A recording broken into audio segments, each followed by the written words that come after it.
Namaskar and very good morning from India, and good afternoon, good evening to all of you wherever you are.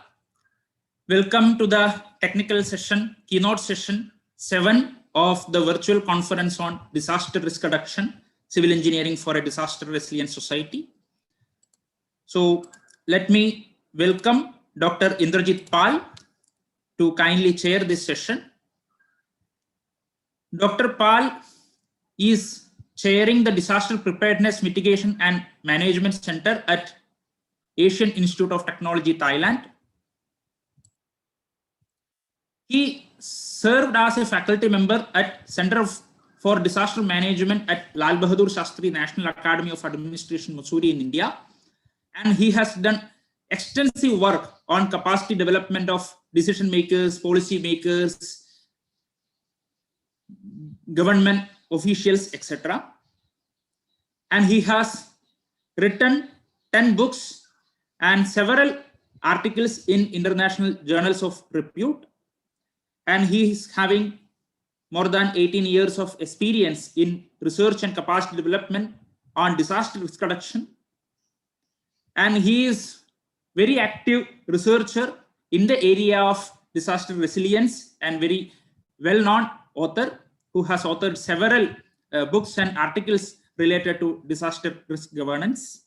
So with this, let me welcome Dr. Pal to kindly chair the session. Indrajit Pal, please.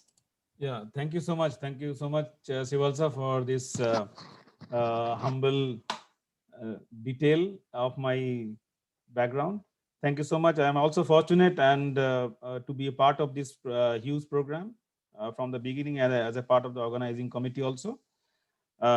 Today we have very interesting 4 speakers across from different parts of the world, and it's really give you a good insight. So I'll call one speaker at a time, and then about the background, and then I'll request them for their presentation. So I'll start with Dr. David Visto. Dr. David Visto is assistant professor in civil engineering at the University of Victoria, Canada. He runs cities and infrastructure lab. He also teaches infrastructure resilience, smart cities, and sustainability in the city engineering. His major research concern is system planning, decision support through advancement and integration of theory, methodology, and practices in the system. David's recent application area of expertise includes infrastructure of systems, buildings, critical infrastructure, and most recently also he created the graph model for operational research. Today we'd like to listen from him, very interesting topic, accelerating restoration from a disaster, the case of flooded homes. With that brief background, I'd like to request Dr. David, please go ahead with your presentation. Floor is yours. There is a timer, so please follow the timer. Thank you for the kind introduction and for the invitation to come speak at this event today. So as it was mentioned, I'm going to be talking about accelerating restoration from disaster. We're going to narrow that focus down somewhat to not be all considerations post-disaster. We're going to look at the case of flooding to single-family homes. And we're really only going to talk about the restoration, just the amelioration of the built environment.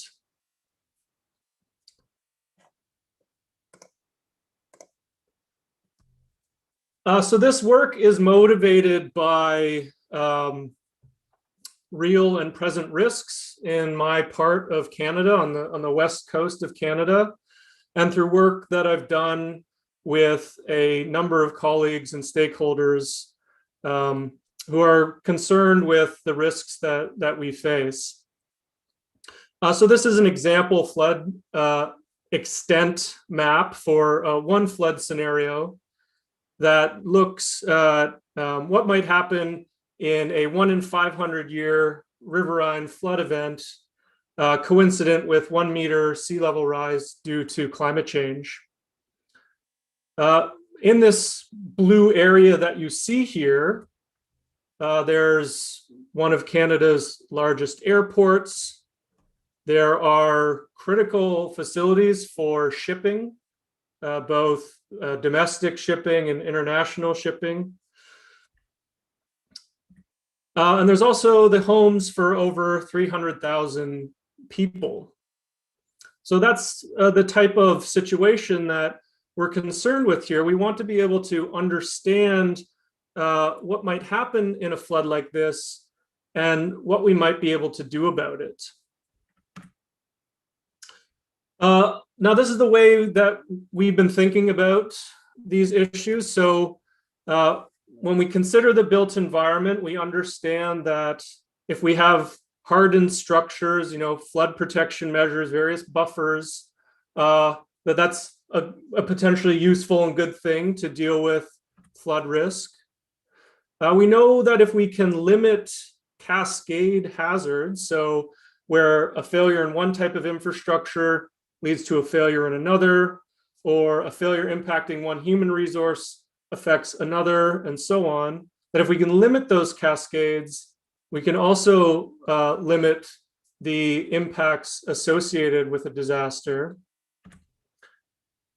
And we also know that if we can recover quickly, that we'll actually be able to shed a lot of the losses associated with disaster. The losses on the recovery side can be quite extensive. It's not just the direct damage that's a problem. It's the amount of time and effort it takes to recover. And in a world with climate change where frequency of events could be increasing, the ability to recover quickly becomes more and more important. To do this, we need to be able to identify and plan for existing hazards, to update our built environment for changing hazards, and potentially to be able to modify hazards. And if we can be effective on these 3 pillars, then we can create effectiveness above in the actual built environment that we experience. So the work that we're doing is really about building models to help create effectiveness with these 3 pillars down below. So that's a little background. Today, I'm going to go through a little overview of the urban flooding context in Canada. Then I'm going to talk about the graph model for operational resilience, which is the modeling platform we've built and been using for various multi-hazard assessments.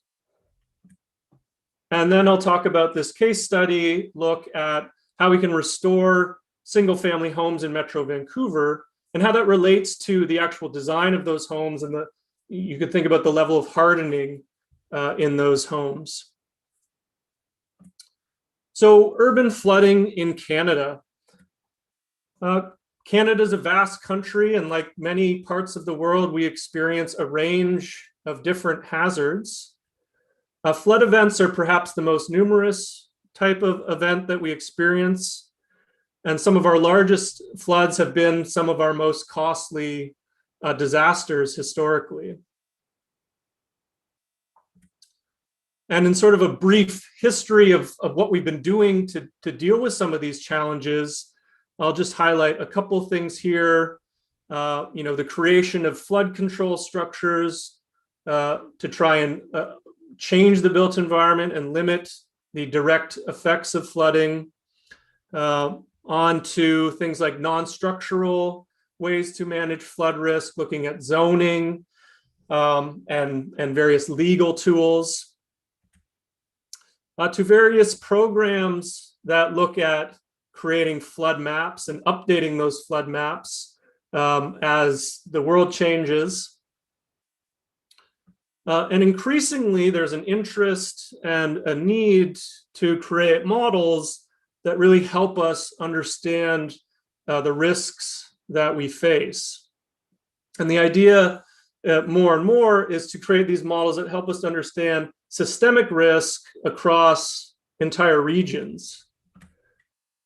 So this is an example output that we've produced in that spirit. This one here happens to be for earthquakes and the recovery of potable water service after an earthquake.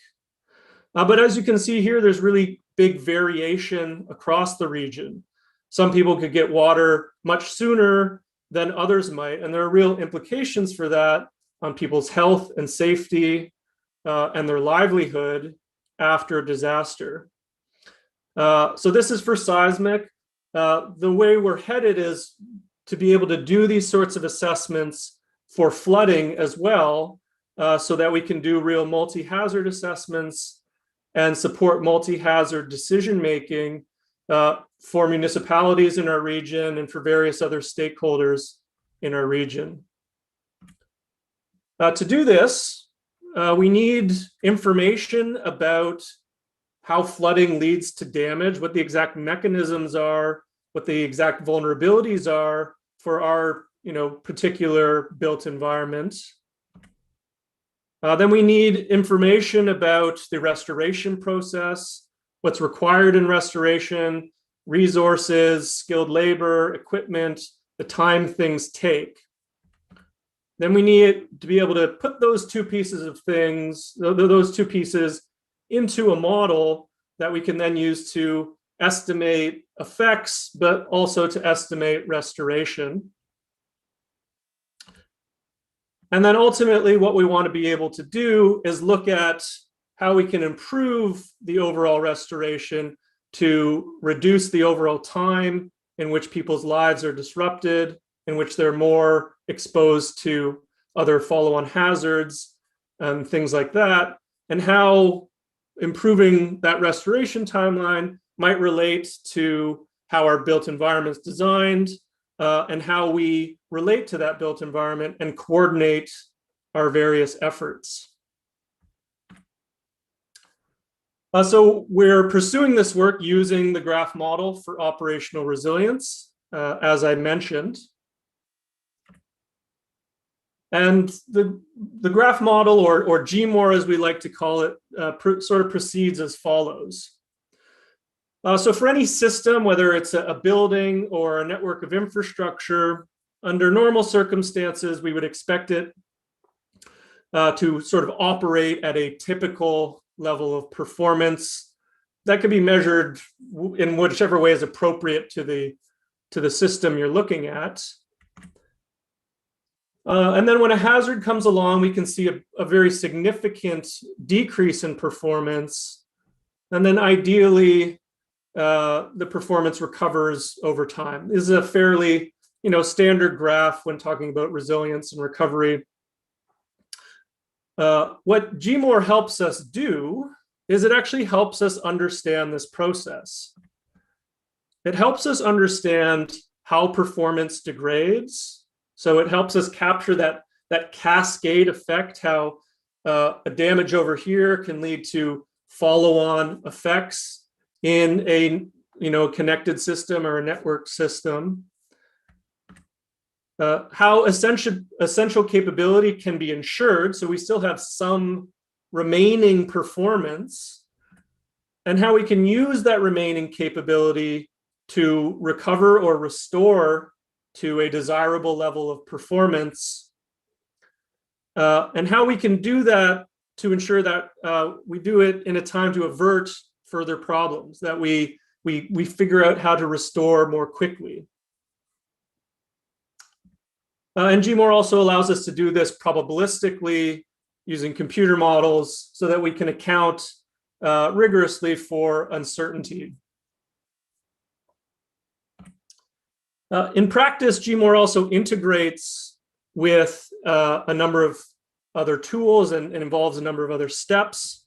So we'll begin with a bunch of data about either infrastructure or buildings, depending on what we're looking at, and information about a hazard.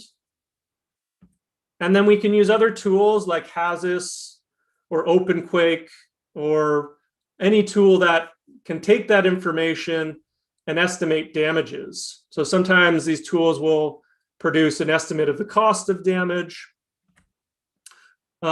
Ultimately, what we need is an estimate of the type or degree of damage to each component or each asset within the system that we're modeling.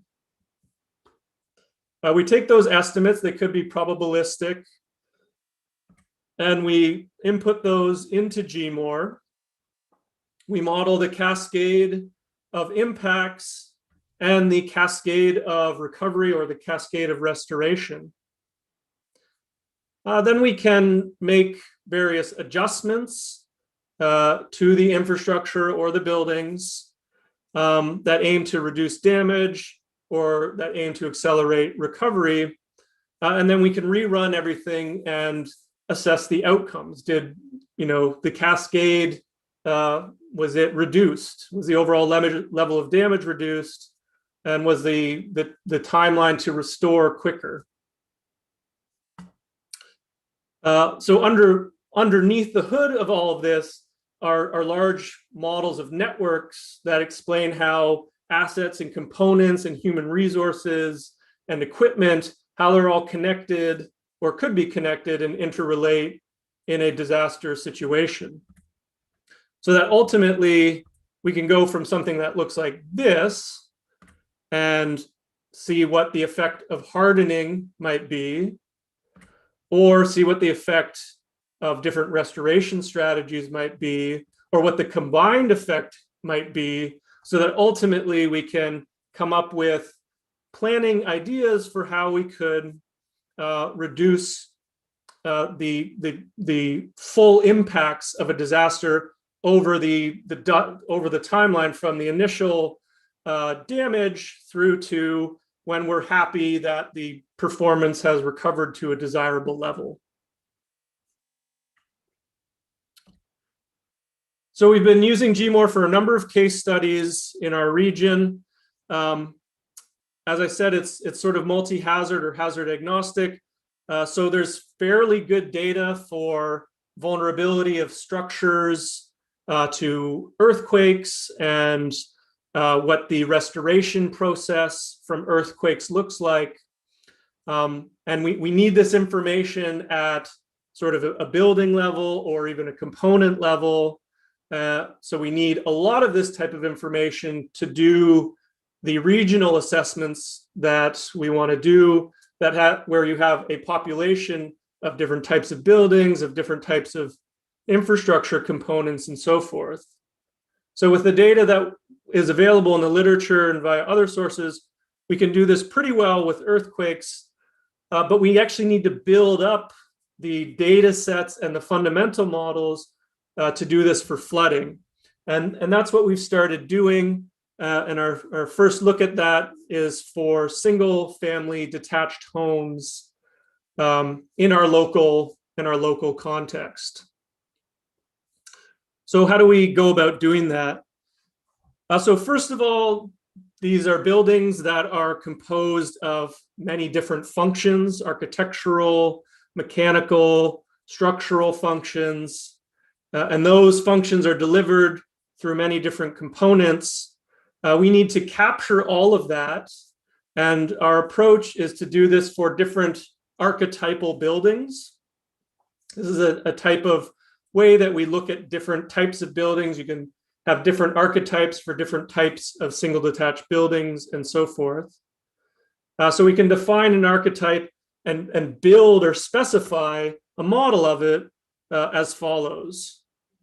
So an archetype we would define as an entity, and that entity would be described in terms of different restoration activities, different dependencies that the restoration activities have, resource requirements. The list sort of goes on and on. That specification is fed into our GMOR engine so that we can go through that process I indicated earlier, so that we can ultimately estimate recovery. But what we found is that when we do all this, we have a number of variables in the recovery or restoration process that we can work with.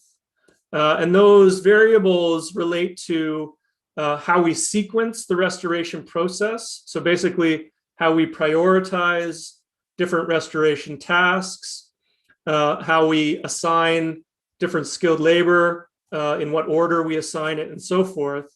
And that allows us to play with different restoration schemes.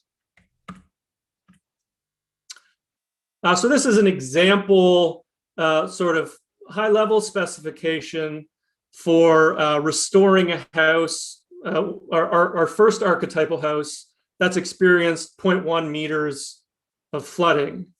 And I can't go into the details here, but the point is, in red, we have a number of restoration activities, and in blue and yellow, we have a number of skilled labor groups that need to do very specific tasks.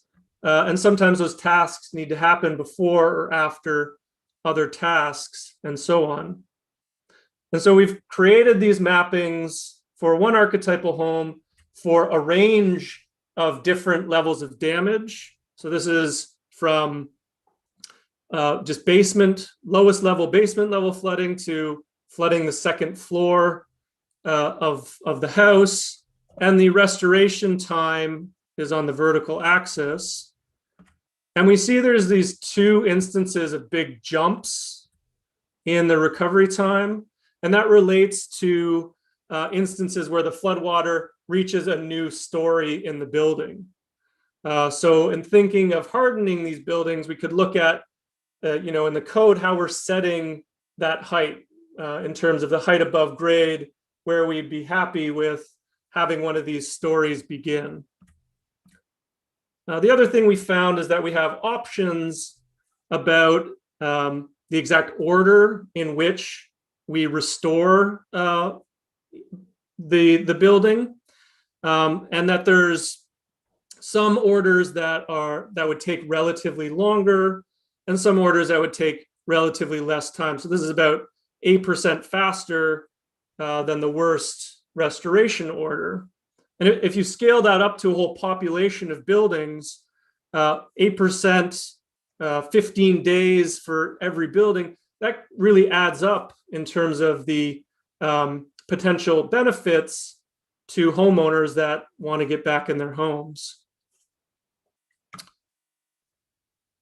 So in summary, I would say that for this first archetypal home, where we're trying to specify it so that we can get up to these regional scale models, we found that there are restoration ordering options in terms of how we assign skilled labor, but also that the height of the floor is above grade, so that sort of level of hardening also really affects outcomes.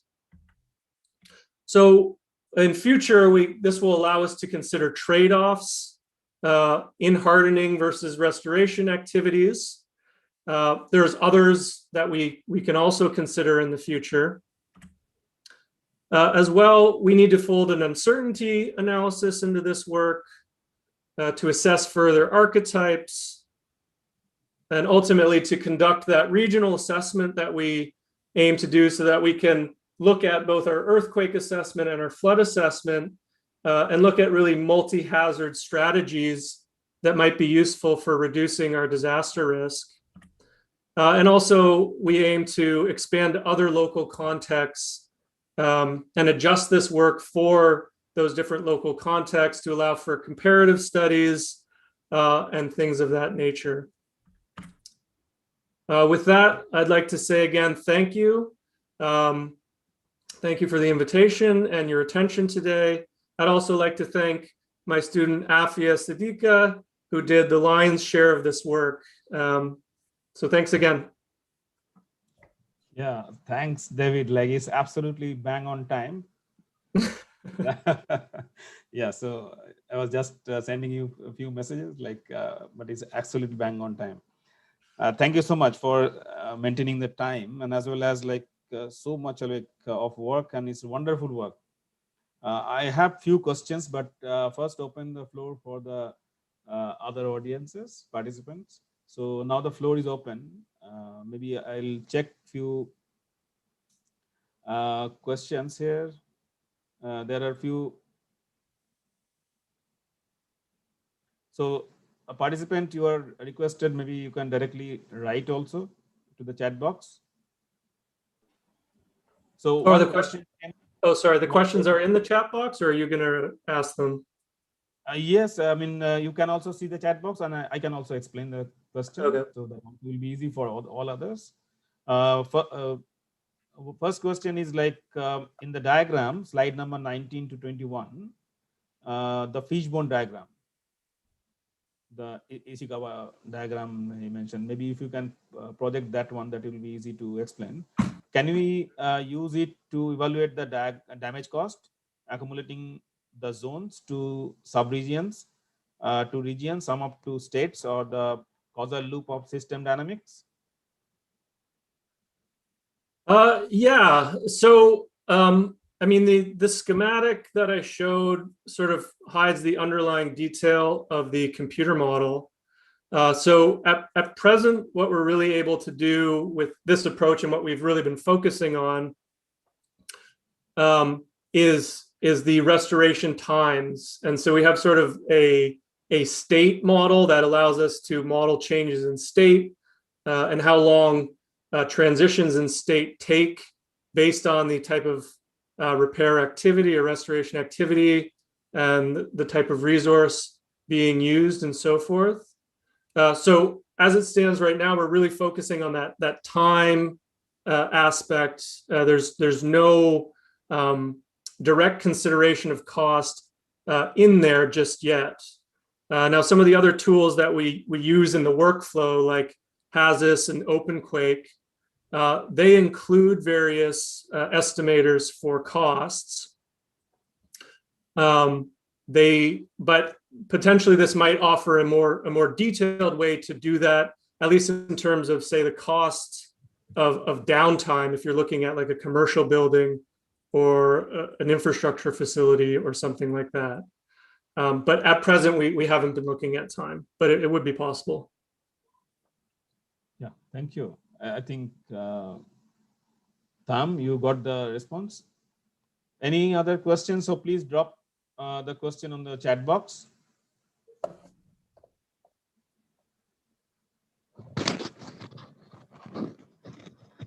Okay, so till the time the questions are coming, maybe I have few sort of concern. Like this is one of the more interesting area of work right now. Also, we are doing in the regional context, in the Asian regional context on the resilience.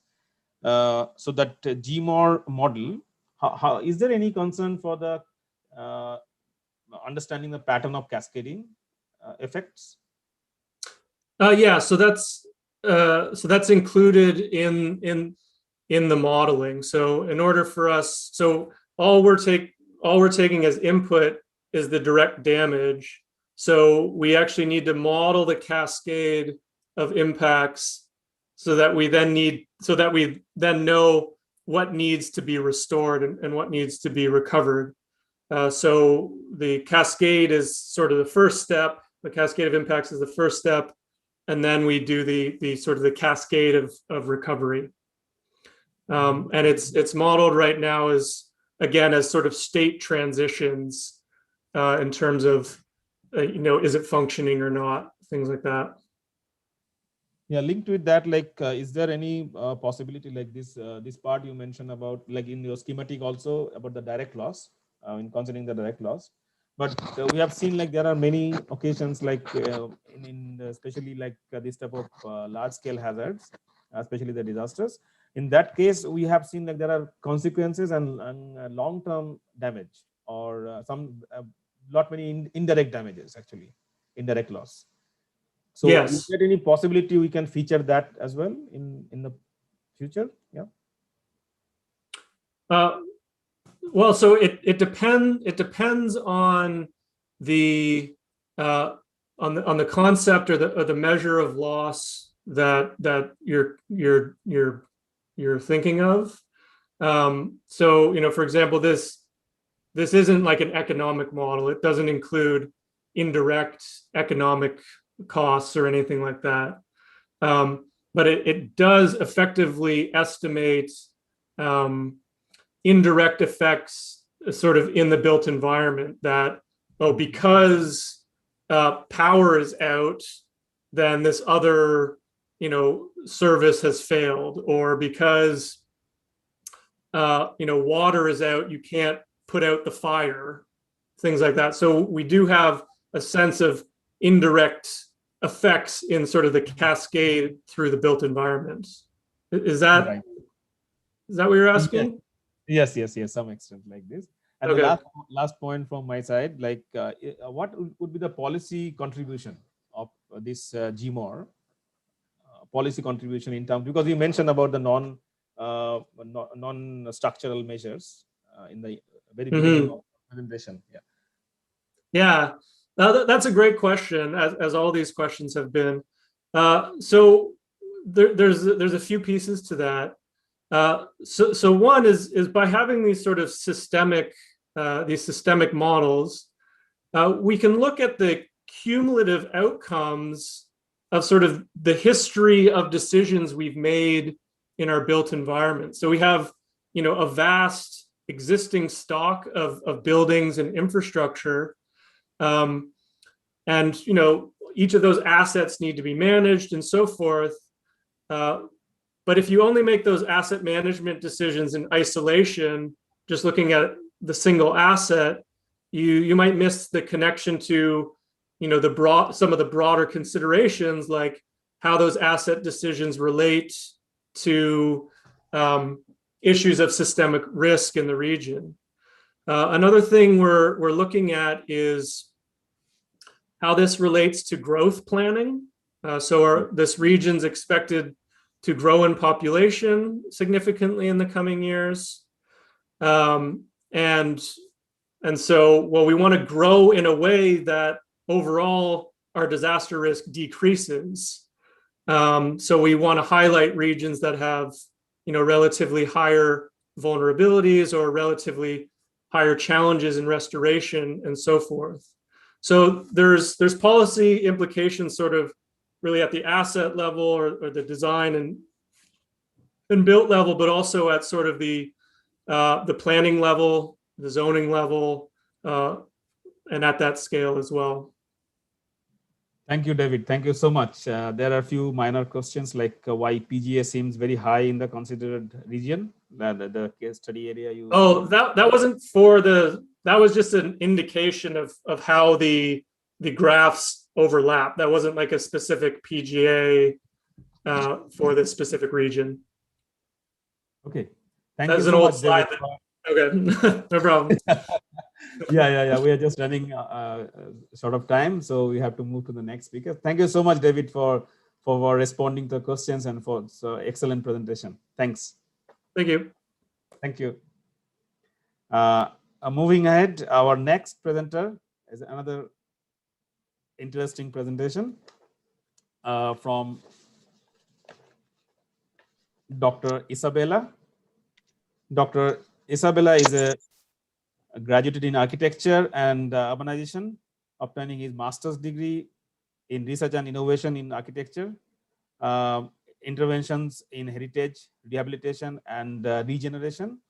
With her thesis, Resilient Urbanization from the Perspective of Climate Change in Spain, the case of floods, which was also awarded the best TFM that encompasses the theme of water and sustainability in Spain.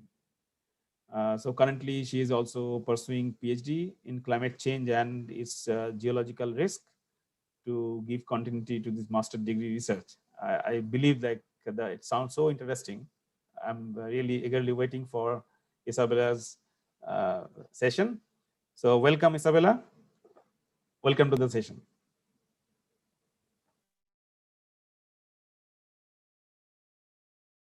Yeah, please unmute. Please unmute.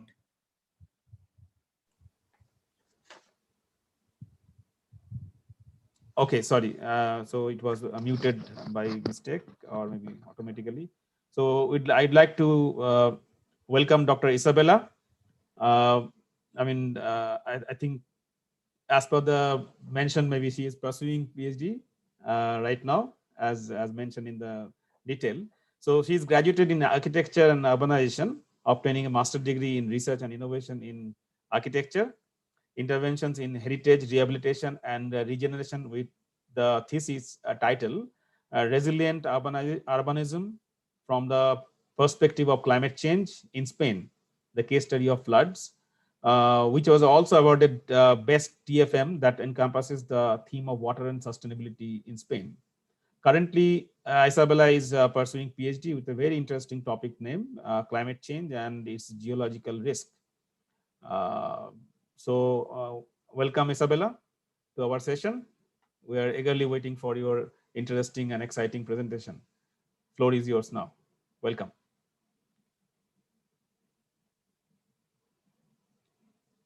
Please unmute your mic, please.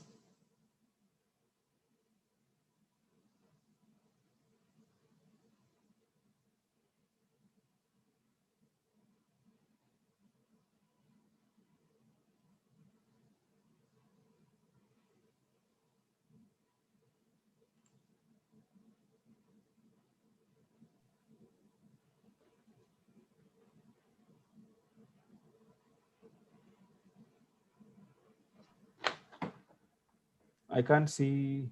Yeah, you are unmuted, but we are not able to hear you. Not able to hear still. Voice is not coming. Yeah, you can speak something. You are unmuted already. Yeah, Isabella, can you please speak so that we can understand? Like, no, we are not able to hear you. I think there is some issue with the mic.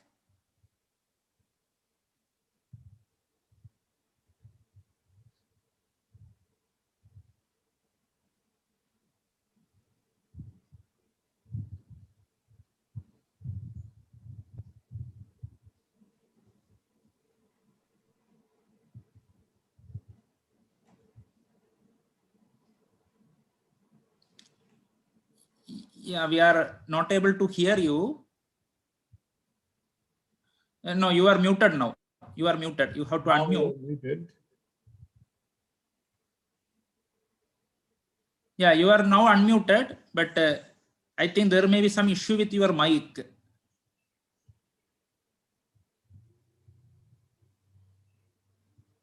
No, the sound is not coming at all.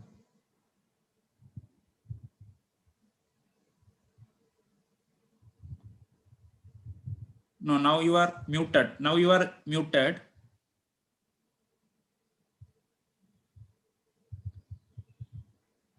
So if that is the case, shall we move on to next presentation till she gets it corrected? Yeah, I think just wait for a few seconds. Maybe Yeah, sure. Get in again. Yeah, let's see.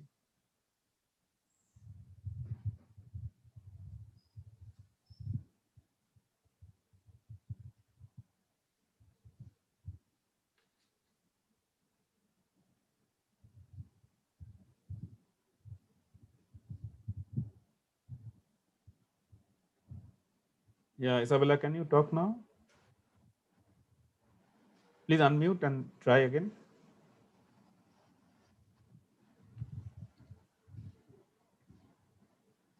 You are muted. You have to unmute, please.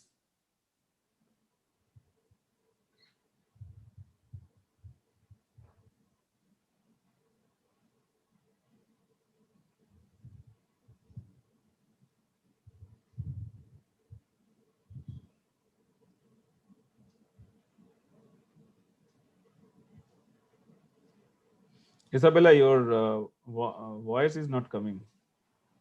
No, you are muted. You have to unmute your mic actually. Please unmute.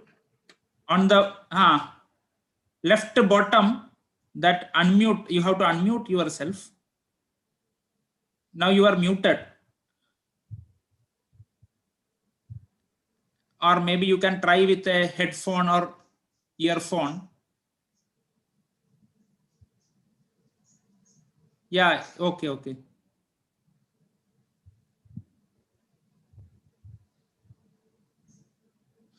No, you are muted, madam. Isabella, you please unmute your system. On the screen, left bottom, there is one mute and start video, no? So that may be checked, maybe. Now? Yeah, perfect. Now it is unmuted. Oh, Yes. Yeah, but you hear me now? Yes.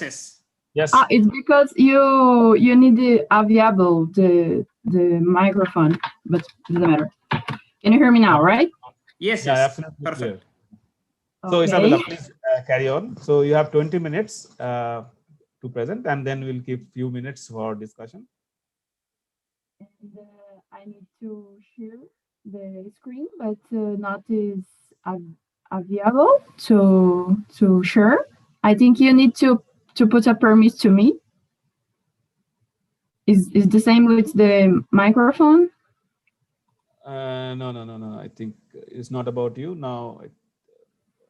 Sivalsa, please make her co-host. Yeah, now you are the co-host. Now, okay, yeah. You can do that now. Yeah, please.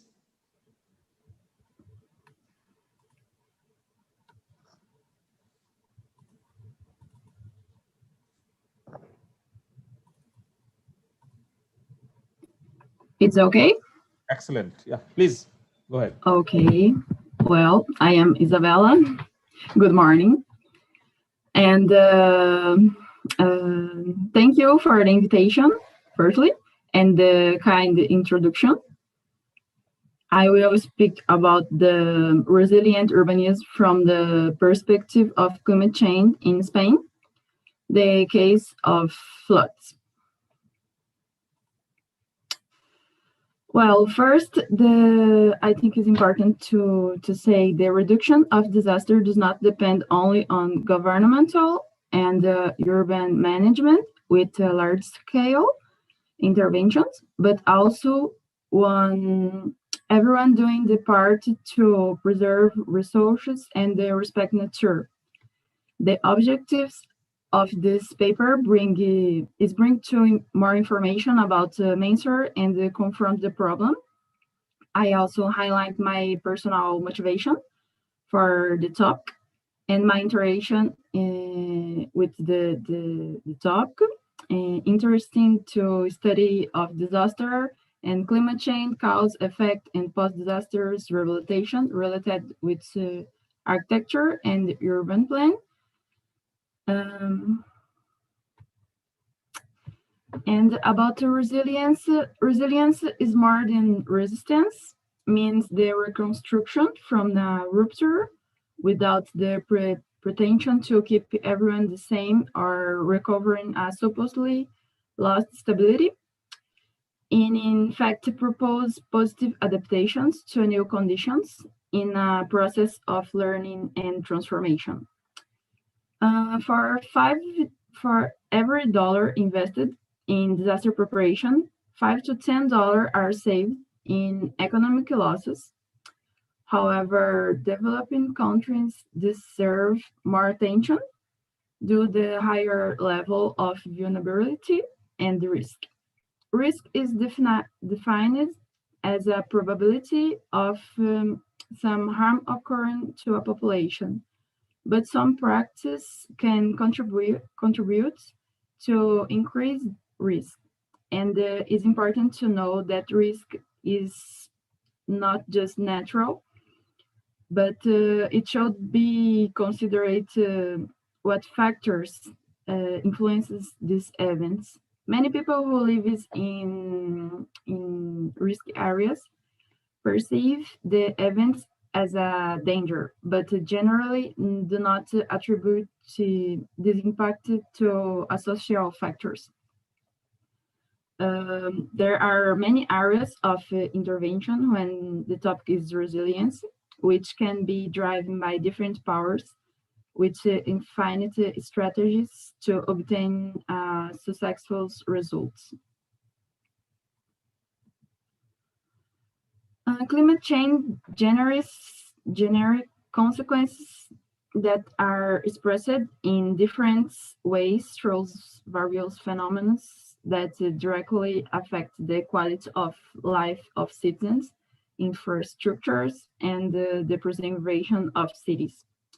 In the case of Spain, it each is region with suffered the effect of climate change in all the region is the suffer in the on way, because Spain locations favors very diverse methodological and climate manifestation, and can reach extreme range as floods, droughts, windstorms, irregular cold and the hot episodes, violent storms with hail, tornado, snow avalanche, landslides. However, there is always a relationship between one phenomena that influences the other, reinforcing in the negative way, always. In fact, the question of flooding will be discussed in more details. In fact, floods are a process in which water temporarily cover land that is normally dry. So in plan, we can see the diversification of soil types in the country, with a predominance of cambisol over the others. And this is important because it influences water observation, as same of the climate types. So it's important to say the origin of a flood can be derived from natural causes, such as rain, runoff, ice melt, tidal wave, or anthropogenic cause, fault of man-made infrastructure, such as dam breaks, tubes, or dikes, etc. In relation to the types of floods, they may be coast floods linked to the increase of the sea level, the seawater level, where Valencia is the province most exposed to this risk in Spain. The fluvial floods linked to the fluvial network and the lack of riverbed capacity. And the pluvial floods from the accumulation of torrential rains. Alicante is one of the cities that suffers the most from this problem in Spain. And anthropogenic floods as a consequence of inadequate management of hydraulic works, broken or leaking conduit. Anthropogenic causes can aggravate the natural floods by influencing the actions that interfere or modify them. In this plan, we can see the zone in floods risk in Spain. And in January are two positions with the respect to the occurring floods. The technical administrative, which defends that the increase is flooding is due to climate cause, the force of nature, and the resulting disasters as a consequence. It's a surprise, the phenomenon about the nature. The ethnical geographical positions, which by reason of the analysis of the territorial reality of the geographical spaces, defines that the risk of flood episodes would have increased, especially with the implemented of urban use and the recreation, resulting increase of the vulnerability of the population living in area at risk. I'm sure I am with the group of the section position. So why not prevent it rather than repair damage it's linked to occur in the next episode? It's a vicious circle in general. Oops.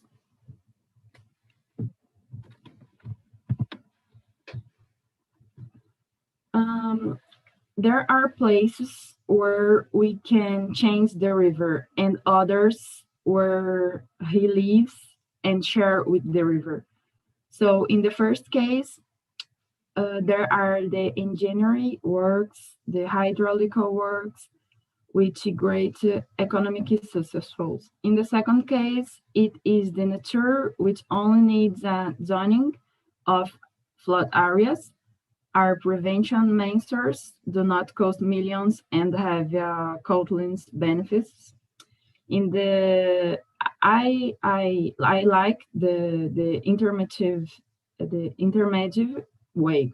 We have the sustainable urban drainage system, which is a different from conventional system because it also improves landscaping and designing, which the change of view on water from as inconvenient to advantage. I chose 3 cities in Spain with specific and different profiles of the same problem to generate multiple perspectives of flooding, to highlight appropriate actions to combat the problem and have parameters to check what is happening in different parts of the country. Alicante, Mediterranean coast, chosen for the strong torrential rains that in few minutes affected the city. And the second is Vitoria, a small city of the interior in the north, chosen for having a several mile and many rivers in the urban environment. And the other is Zaragoza, a large city also in the interior, chosen for having one of the largest river in Spain, the Ebro. In the plan, we can see the different locations. The first, Alicante, suffers from flooding caused by a lot of rain in a short time. The main solution adopted in this location was the creation of the Park Le Marchal, designed to collect rainwater, and where it has a structure that can directly rainwater to the sea or reuse it for irrigation, for example. When full of water, the park is closed to visitors. In addition to flood control, I highlight the landscape, the aesthetic, and the recreation functions become a reference park.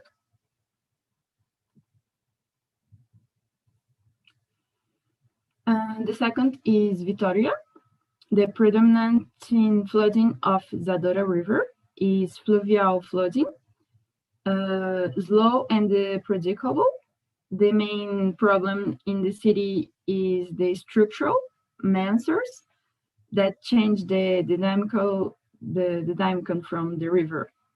4 interconnected reservoirs with multiple functions to the north and the canalization rivers to the south. To solve the problem, a mixed structural measures and natural-based solution was made with the plan for the hydraulical adaptation and the environment restoration of Zadora River to record the ecology to the river and incorporate it into the network of parts of the green ring of the city, preventing floods. As well, the reform applications in the Gastins Avenue, as we can see in the image. The green ring to the riverside was an innovation way to organize the territory, gradually incorporating a good river planning together with its one green infrastructure. The next is Zaragoza, had a complex hydrological context, which river and the alluvial aquifer is in confluence in the urban area of the city. In addition to the expansive to the city and the agricultural land that has given way to more space to urban residential and industrial areas. The interventions opted for the change of paradigm in the city was driven by Expo 2008, which the execution of the project to restore the banks of the Ebro. The flood protection works consist of expanding the hydraulical section so that the river can pass during times of flooding. The Ebro has turned from being the inaccessible dirt and the insecurity channel that divide the city to become the motor of new urban developments with a balanced project configuring a neo-centrality and promoting ecological, social, and economic vitality.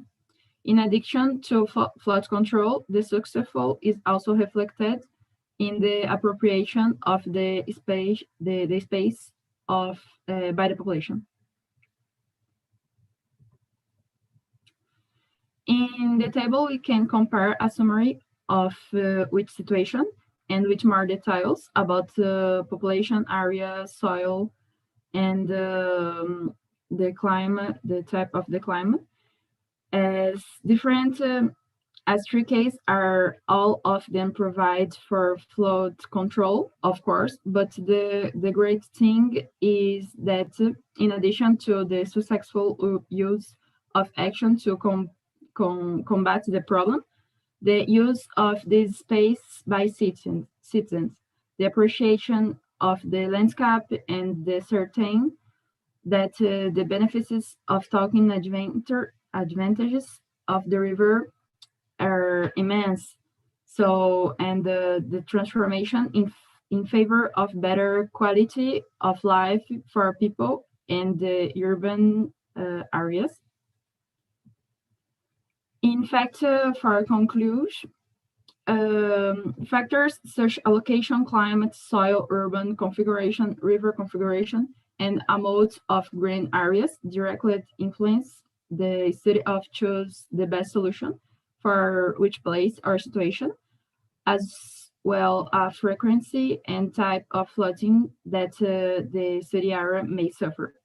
The most important of all is the state of the question that is exposed, the need to change the paradigm, to stop fight against the river, to plan with it, and take advantage to the best that it can bring. I mean, sir, words to appreciation the presented are related to the same solution, which is in general to respect to nature and enhance the relationship between the river and the city, in not ignoring the river, resulting in a significant improvement in the quality of life for the citizens in the urban and residential areas, and that is the way I think we should go. Thank you. Thank you so much, Isabel. It's an excellent case study.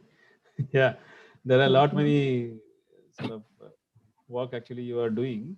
Now, there are a few questions coming in the chat box. One question is the flood water stored for use as resource? What? Can you hear me? Yeah. Is the flood water stored for use as a resource?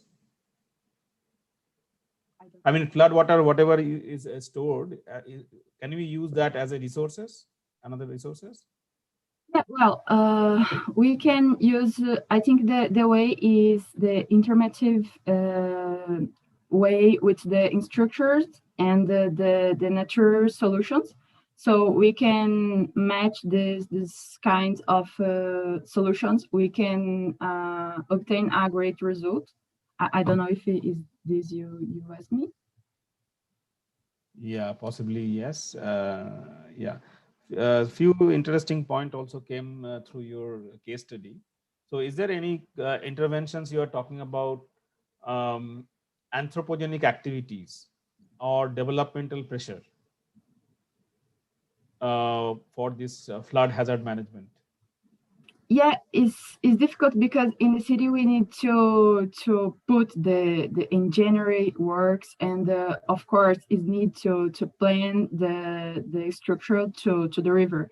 But I think when we forgive forget the question about the problem.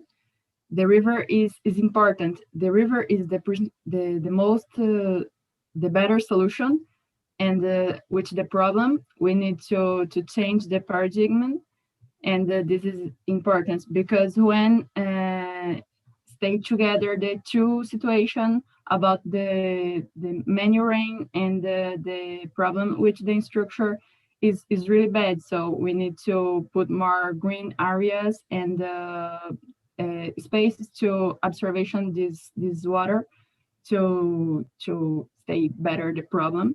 And in many situations it's very difficult because the city stay the green space not is so available to put in all the places in the centrally. So it's difficult to management this situation. Yeah, thank you, Isabel. Like this comes also one more sort of questions, not question, maybe just for you to think also maybe in some direction. So is there any way like we can think in a balance between the green, blue and gray infrastructure? Because you're talking about the city and also the green space. So green infrastructure, blue infrastructure and gray infrastructure. So is there any sort of balance or some optimum ratio we can plan based I on your think the experience? balance is the solution in all the things, in fact. But in this case, when we put a balance with green areas and the instructions to the city and the river, we can match a better solution to the city, to the population, and most important to the areas suffer with this problem. So if we study many kinds of solution and the properties to the city, the configuration, the climate, the soil, the organizations, the empowerment with the governmental institutions, we can find the better way to go with the problem. Okay, thank you, Isabel. Like one last question, possibly in the chat box. Is there any measures taken for avoidance of infiltration of water in the water reservoir in your case study? The question is like you can also see the chat box as well. So it's mentioned like I think what I can interpret the avoidance of infiltration of water from the water reservoir in your case study.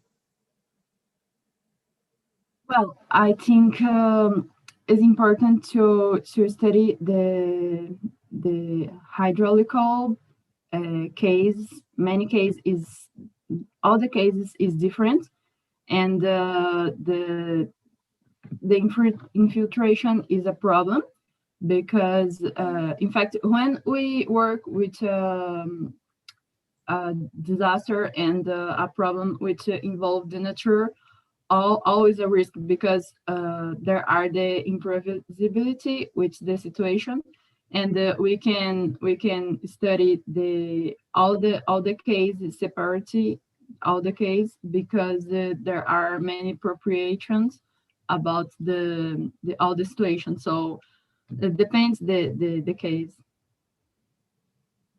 Okay, yeah, I hope like you have responded. Yes, someone is asking email address for you. Maybe you can drop the email address for the communication in the chat box. Okay, thank you, Isabella. So it's wonderful. Much for the invitation, and sorry about the problem in the first moment.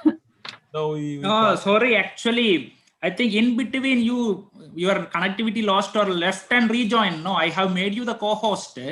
Second time when you rejoin, no, maybe that was a problem for my. Maybe this. Yeah. I thought that you are already a co-host. That is why you were not able to unmute. Okay, sorry for that. It's a technological hazard, so we have to bear with that. Yeah. So, thank you for the excellent. We understand. We completed in time. Yes. Thank you so much, Isabella. So moving ahead, we have our next speaker, another interesting one, Dr. Pablo. Dr. Pablo is a lecturer in coastal engineering at the University of Auckland, New Zealand. His main research field is computational fluid dynamics applied to solving coastal and offshore problems such as wave hydrodynamics, wave structure interactions, hydraulics and environmental flow developing, the CFD model within the open foam. So in the resilience space, he studied the mechanism of Palu Bay tsunami, and he's currently also supervising a project on tsunami wave impact on infrastructure in New Zealand. Welcome, Dr. Pablo, to our VCDRR. We'd like to listen from you, your interesting presentation. So now the floor is yours. Thank you for the invitation and the introduction. Let me see if I can share. Yeah, so you have 20 minutes for presentation and followed by the discussion. There we go.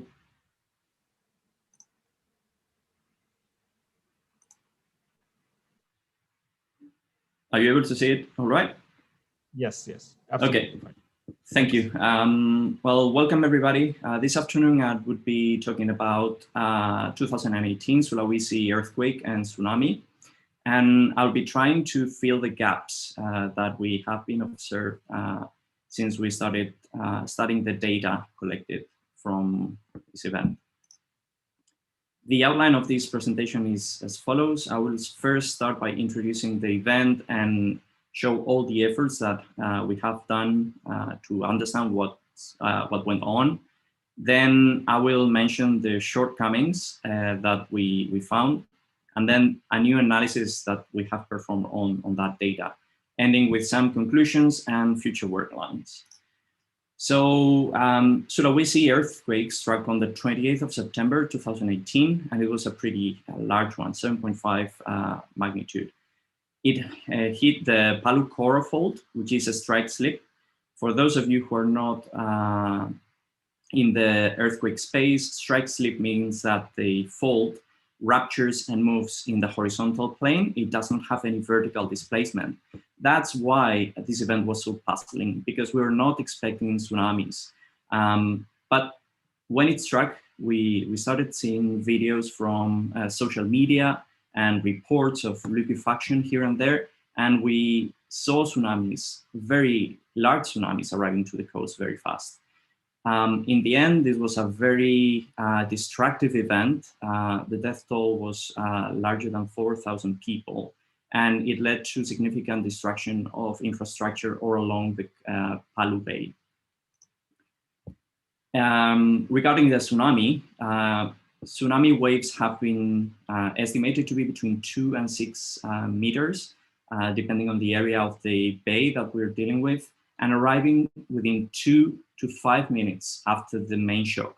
So that is why the Indonesian government always stresses the need to run to higher places when you experience a large earthquake, as it was in this case, because in 2 or 5 minutes, there's no time to do anything more. As I said, there were lots of, or probably this is one of the first tsunamis in which there's plenty of social media videos available all over the internet, and those were very useful as a scientific tool to assess what was going on and what happened at different locations. All the data pointed out that the sources must be locally and inside of the bay, because the waves arrived very, very fast. There are several hypotheses originally as co-seismic crustal deformation. So it was the earthquake, the one creating the tsunamis, large submarine landslides in the bottom of the bay, or coastal landslides, which were also observed. Still, there is no consensus, but gaining more insights on what happened can help us inform areas at risk at different locations in the world. So we started by trying to find out the bathymetry, because since we're dealing with a tsunami, we want to know how it propagates. The most easy and fast data sources are bathymetry charts and navigation charts and GEPCO bathymetry, but both of those have very little resolution. So they were almost useless, as you can see in these images. We also found data from 3 campaigns performed by BIG, an Indonesian government agency. And the striking thing there is the shocking differences between the different years. For example, you see 2014 and 2015 side to side, and you may notice that 2015, the mouth of the bay is kind of full of sediment. So we didn't know initially what was the issue there, whether that was real or that was an error. And in the end, we found out that what was most likely an error because of interpolation. So we settled with BIG 14 bathymetry, which is the one that has a good resolution and seems the most correct. We also have information from a tidal gauge located inside the bay in Pantalone port. And that data was released only a couple of days later because the station got offline because of the earthquake. And when that data was released, we found out that there were almost 4-meter waves captured with 4 minutes period, arriving at that location after 5 minutes. However, later on, we found that this gauge was not really reliable, or it had some flaws collecting data, because from CCTV data, Carvajal et al. In a paper published, were able to characterize waves arriving earlier than that are significantly large. So 4-meter waves arriving much, much earlier that were not captured here. And so those red line that you see over there is what you see from the CCTV. The blue line is what was measured. So from now on, we will be following mostly this red data, which is probably easier to believe. Then we decided to characterize the bathymetry. So we did a survey in Palu Bay. The Navy assisted us in providing the deep water bathymetry with 10 meters resolution and 5 meters uncertainty at the maximum depth of the bay, which is 850 meters. And we performed a shallow water bathymetry, adapting a fishing boat that you see over there, and measuring the coastal bathymetry between 0 and 250 meters with a sub-meter resolution. We ended up merging both, and as you can see here, this is how the bay looks like. The features that we see here is that the bay has very steep slopes, and it's very, very deep in the middle. That was one of the causes probably why people were suggesting submarine landslides to be one of the factors, because if you have big portions of the bay collapsing and going down up to the very deep part, you may have some waves. However, we did not find any of those. So I think we can rule out at this moment the submarine landslides. Another thing that we can highlight is the bathymetry near Palu. There is a very shallow area, and that is key to to the waves that arrive there, because you have plenty of refraction and diffraction going on, concentrating the energy in Palu Mall. So with that pre and post earthquake bathymetry data, and also looking at satellite images, we're able to identify 14 major coastal landslides. So we started to think that these landslides might be the cause for the tsunami.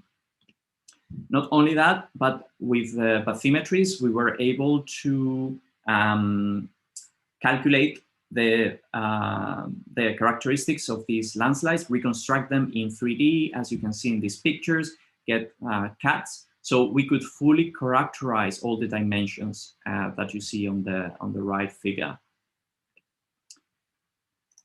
This helped us, along with a simplified landslide to wave translation model that you can see over here using Law and Liu formulation, to get from the shape of the landslide to the actual wave that was created by those landslides. So we're able not only to characterize the landslides, but also the wave characteristics in terms of wave height and wavelength.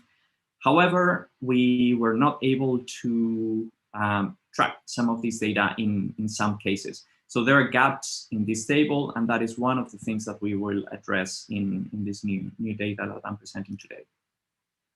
Then we simulated these landslides occurring in the bay to see if they matched the observations of free surface elevation.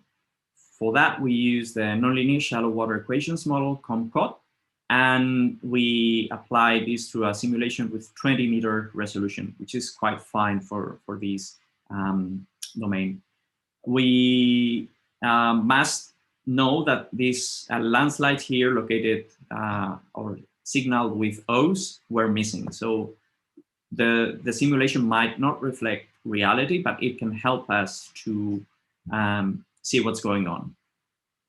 And we measured these at certain locations in which we already had data and found out a good correlation most of the times. So in Pantalone here, you see that the first wave arrives with a trough, and then it gets into a crest. And then in Palu, the opposite happens. You first get a crest and then a trough. But there are obvious, I wouldn't say mistakes, but shortcomings here. For example, the characterization overestimates the wave height for landslide B. So you see there a very large peak, 6 meters high peak that you shouldn't see because that was not measured. And also the waves generated by these landslides were significantly shorter than the ones that were observed here. I'll talk on that later on. So major shortcomings is that the large uncertainties in the data propagate into the results, and we cannot do anything about that. The bathymetry of 2014 is as good as it is, and we cannot change the past.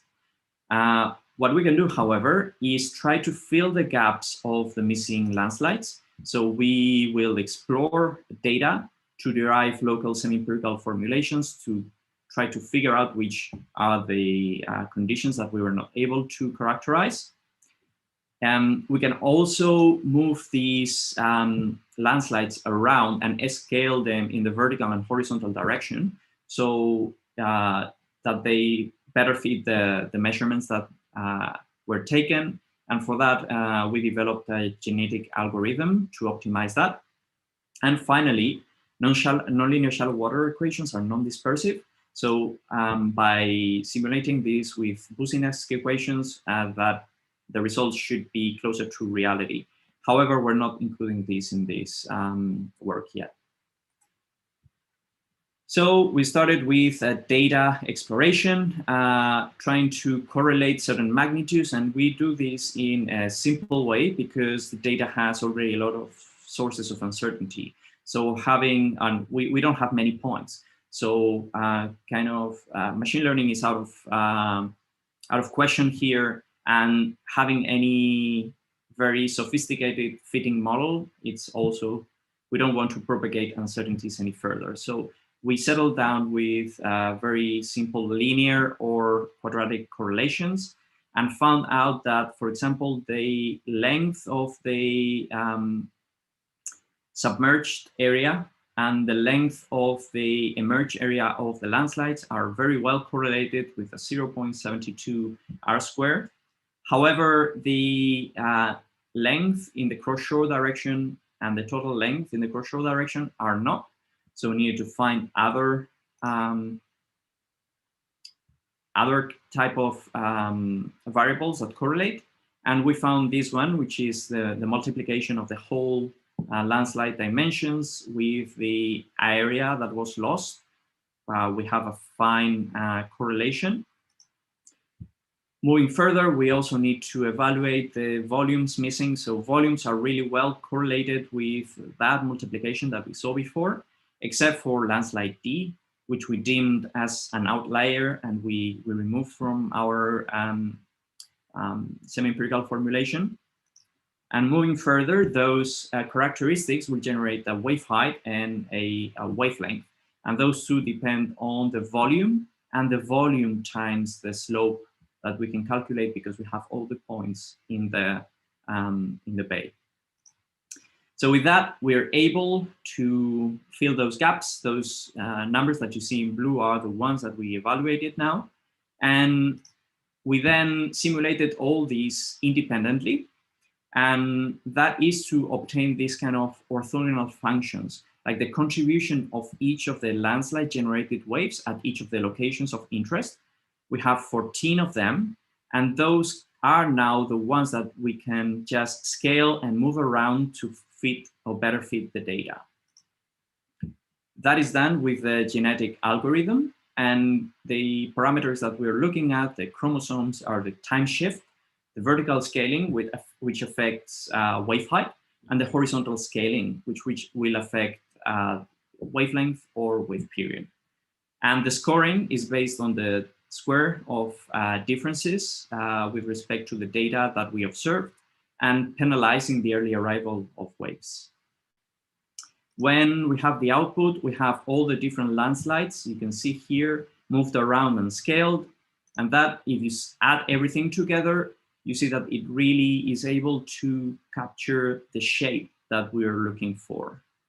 However, this is considering kind of a linear behavior of everything, like all waves are simulated independently, they're moved around, they're scaled, and everything is added together. So it's kind of a linear approach. We want to introduce nonlinearity here. So that's why getting the parameters that we got from the result of the genetic algorithm, like all the factors and the shift, we simulate all these landslides again and apply the genetic algorithm once again, just to get the timing right. No more scaling is needed there. So with that data, we already have all the landslides, the time at which they occurred, and we're now ready to run the final simulation in which we add everything together. So this is a video of the simulation. Each landslide starts at the time that we calculated, and you can see how they all interact and create all these waves that bounce back and forth the bay in this 20 minutes simulation. So there are a couple of things to highlight in this simulation. One of them is, if you notice the landslides in the south edge of the bay, they're really affected by the shoal near Palu. They really wrap around and propagate back into this area, creating the waves that we saw coming or attacking the mall from two different sides. We also see the waves coming from the east and west, that they get arranged in kind of a train of waves, and these advance towards Palu City. On top of that, later on, we see those waves developing into a undulate bore shape, and that was really something that we saw from the social media videos. So we're quite happy with that result. And we also see some reminiscence of agitation at the east and west coasts. Basically, the landslide waves are able to trigger an oscillation and resonance on the bay with around 4 minutes period. And you also get kind of trapped waves because they shallow areas and then the steep edge to the bottom of the bay. So that really makes the system to continue oscillating for a long time. These are the final results. So in Pantalon, we observed that the first wave arrives with a trough. We did not capture the total amplitude, but still we captured the trend. And this second of this crest is also well captured. Still a little bit shorter than expected, but the red line results are kind of taken from a video, and you cannot really isolate any high frequency waves as those that we are calculating here in blue. Also, results are consistent in Wani, where we have data going up, like a tsunami wave going up a road and flooding a home inland. So probably this peak over here is later on able to generate this red line. And in Palu, you also see a general good matching, but obviously there's room to improve these. These are the run-up results at the east and west sides of the bay. And I must mention that those red points are from different initiatives who went there in the field and measured those run-ups. And the scatter is pretty large. So you have points over here, you have points over here. So the gradient in the vertical direction has quite a spread. But overall, the order of magnitude of the correlation between the numerical simulation and the observations in run-up is quite consistent.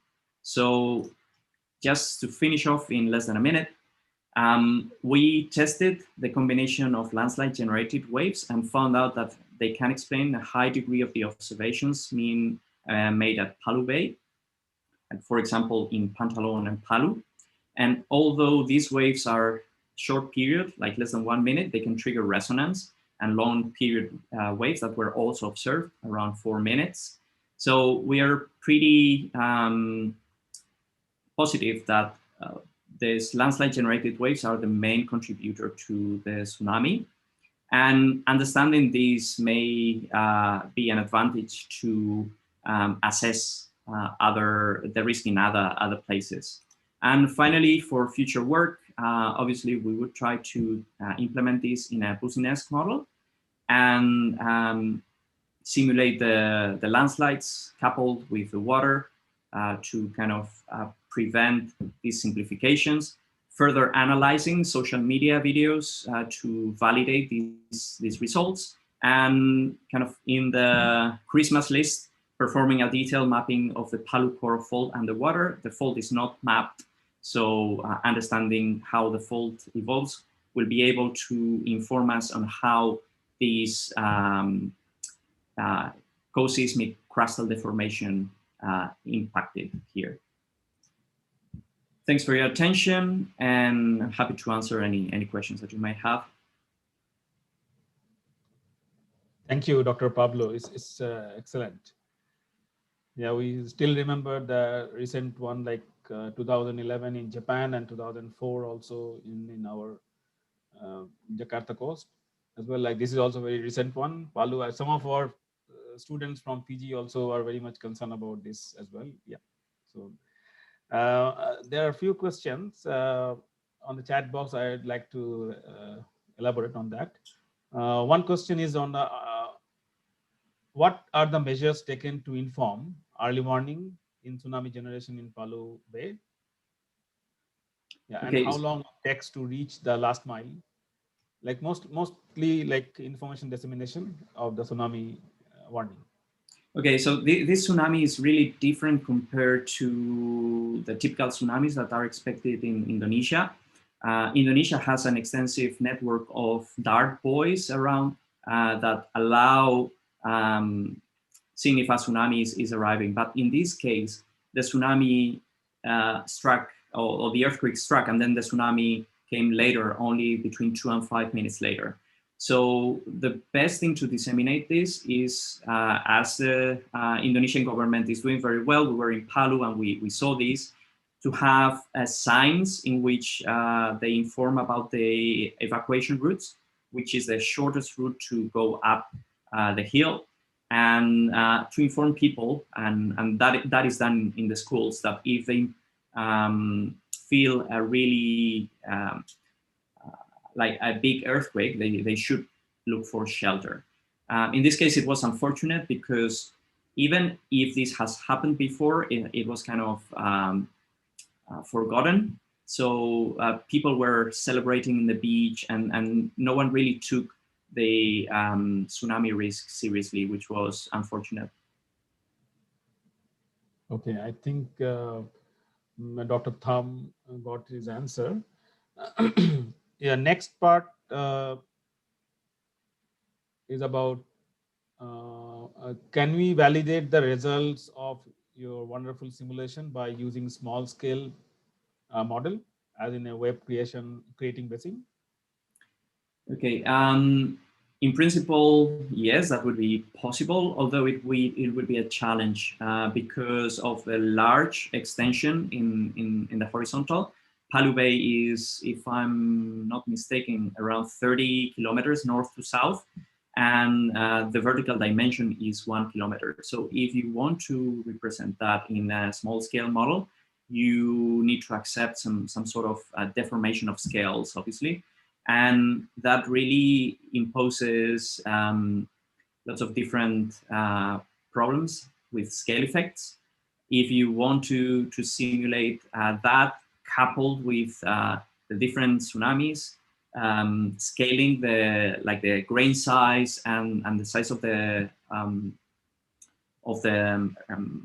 different landslides, that would be tricky. So it should be, in theory, possible. In practice, I don't think it's really reasonable to simulate this in the lab, unfortunately. Yeah, Pablo, we understand like downscaling of the things is always difficulty. I mean, having difficulties. Another question is the phenomena of formation of sand boil take place in coastal regions as per your observation? Yeah.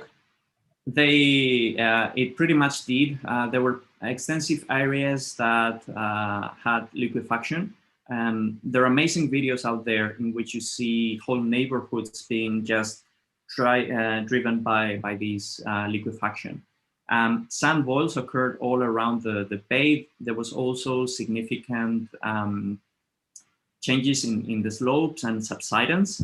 So yeah, this really happened, and it's probably one of the factors which really triggered the landslides.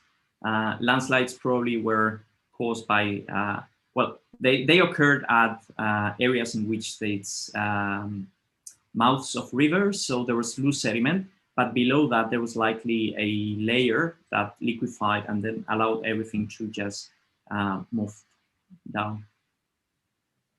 Okay, Pablo, I have maybe the last question from my side. A little bit like, have you seen any differences or any experience learned from 2004 earthquake, I mean, and tsunami in Indonesia? Because the region is a little bit different, like is it on the west coast and now it's in the east coast? Mm-hmm. Yes, on one side, the 2004 was not unexpected. So it was a huge earthquake there, much higher, like 2 orders of magnitude higher than this one. And it occurred in a normal fault. So basically the fault moved up, and that's why it was like tsunami were really expected. On the other side, Palu Coral Fault was thought to be strike slip, and there were all the factors here, like rupture occurred with a super shear, so it was extremely fast, and that might have played a role. So what we have experiences that with every earthquake that triggers a tsunami, we learn a little bit more. And such an tsunami event as happened here, created by landslide, has happened before in Haiti, in Papua New Guinea, but it seems less frequent than the other type.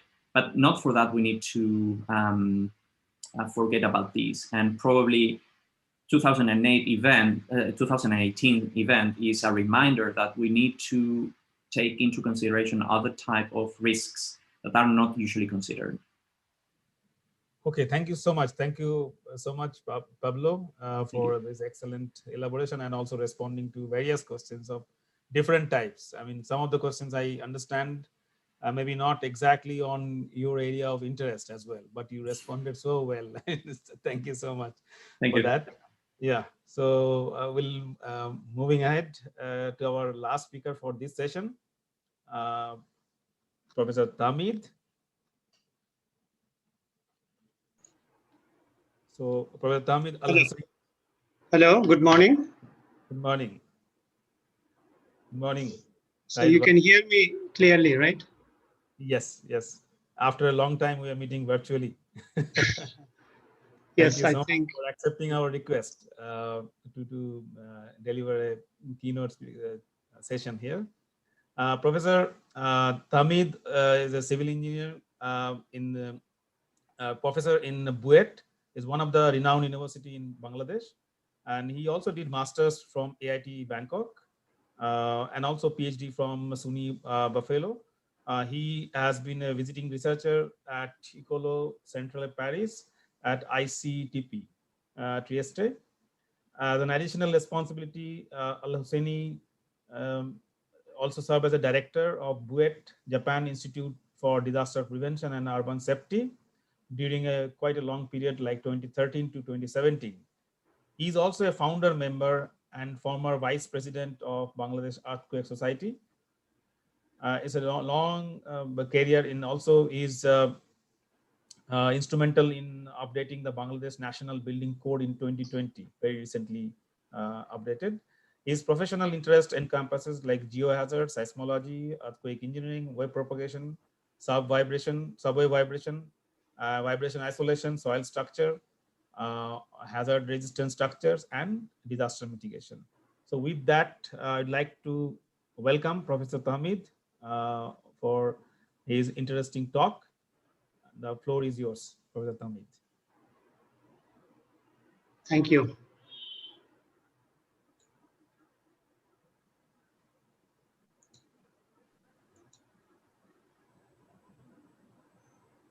You can please So share your. is it?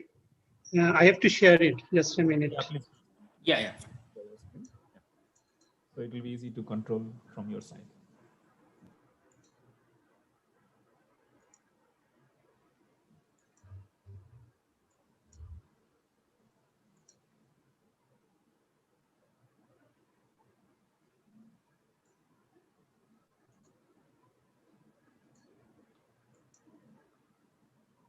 Is it?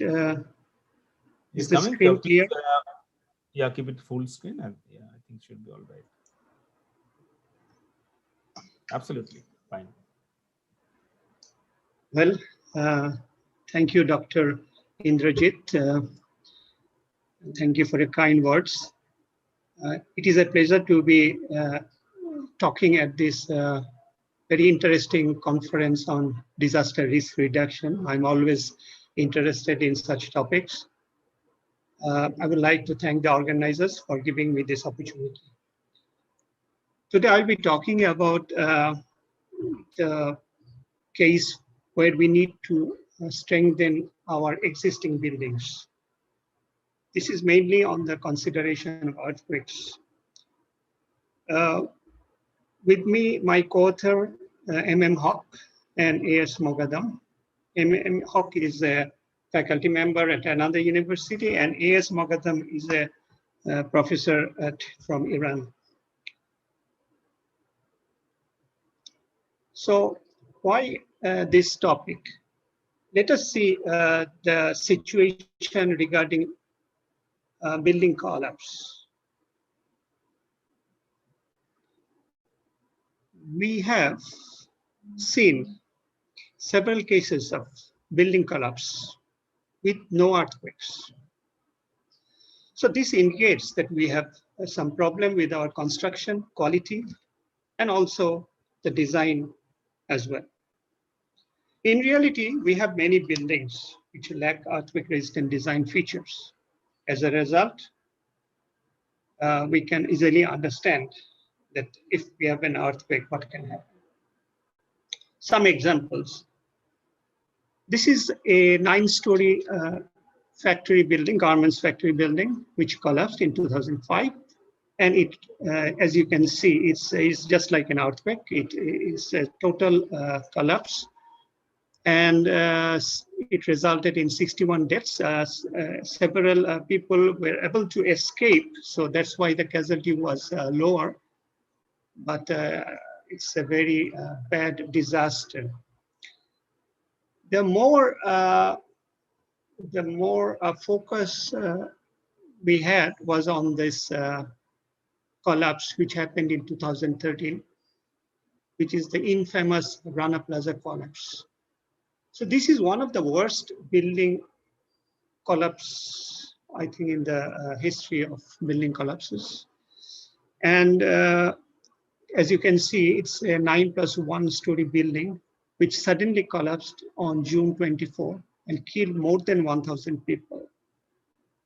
So this building actually was had a lot of unauthorized part of construction, the upper floors, as well there was problem with the design. So let's see what happened one day before. As you can see, this is a report. You can see that there was cracks, very prominent large cracks in the columns, just one day before. So this is from the news. And what happened one day later, it was in the morning, and the generator, there were several generators, power generators, which were installed in different floors, which were also on. So they were also causing some vibration, these upper floor vibrations. So suddenly this building collapsed. So this is what happened. And if we look at this crack pattern, we can see this, it represents the diagonal crack, which is very dangerous type of crack. And we need to be very careful. So although the police wanted to have this building closed, the owner thought otherwise, and the factory was in running condition, operation condition. So we know what happened, as there were so many people inside the building.